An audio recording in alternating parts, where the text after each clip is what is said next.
Jupiter ఎప్పుడూ కూడా సహజ శుభుడు అంటారు, సహజంగానే శుభగ్రహం.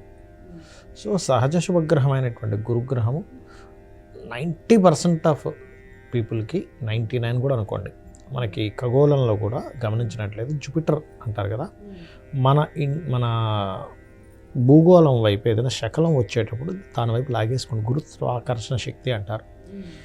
ఏ శకలాలైనా మన భూమిని తాకపోవడానికి కారణం ఏంటంటే అది లాగేసుకుంటుంది తన వైపు. అంటే సహజంగానే తనకి ఒక లక్షణం ఉంటుంది గురుగ్రహానికి.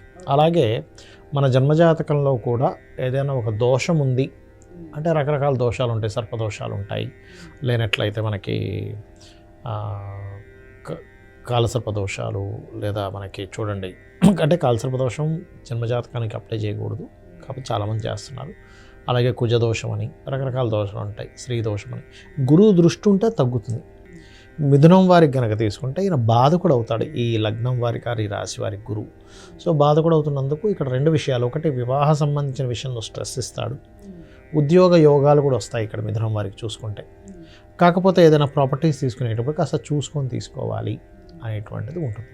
ఏ గ్రహమైనా మీకు మంచి ఫలితాలు ఇవ్వాలి, అందులో ముఖ్యంగా గురువు మంచి ఫలితాలు ఇవ్వాలంటే ఇప్పుడు నడుస్తున్నటువంటి గోచారరీత్యా కూడా మీరు దక్షిణామూర్తి స్తోత్రము మెయిన్గా చేసుకుంటూ ఉండాలి. అలాగే శని యొక్క ప్రభావం కూడా తగ్గాలి అంటే కనుక కాలభైరవ అష్టకము చదవడము, గోవుకి బెల్లం తినిపించడము, కాస్త నూనె శివాలయంలో నూనెను దానంగా ఇవ్వడము, ఇవి చేస్తూ ఉండడం. లేదా గూడాన్నము అంటారు, బెల్లముతో చేసినటువంటి పదార్థాన్ని మనం దేవుడి దగ్గర నివేదన చేసి దాన్ని నలుగురికి ప్రసాదంగా పంచడం చేసినట్లయితే అన్ని విధాలా బాగుంటుంది.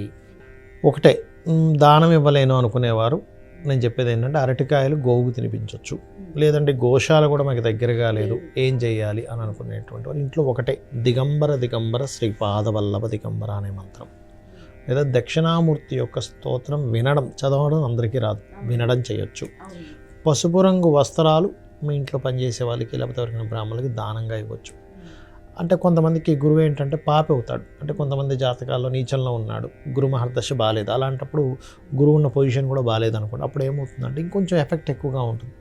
ఎలాంటి ఎఫెక్ట్ ఉంటుంది గురువు బాగాలేని వాళ్ళకి అంటే గురువులతో ఇబ్బంది, లేకపోతే ఒక పూజ చేయబోయి ఇంకోటి ఏదో, అంటే కొంతమంది చూడండి కొన్ని ఇప్పుడు సహజంగా కూడా ఈ శని ఇలా ఉన్నప్పుడు ఏమవుతుందంటే వైదిక సంబంధించిన పూజలు పక్కన పెట్టేసి కొంచెం డిఫరెంట్ పూజల వైపు మనుషులు కూడా మల్లుతూ ఉంటారు. ఇటువంటివి కూడా జరుగుతూ ఉంటాయి. అటువంటివి చేయడం వల్ల కొంతమందికి ఎఫెక్ట్ ఉంటుంది, కొంతమందికి మంచి జరుగుతుంది, కానీ ఎందుకంటే వాళ్ళకి అది కుదరనప్పుడు.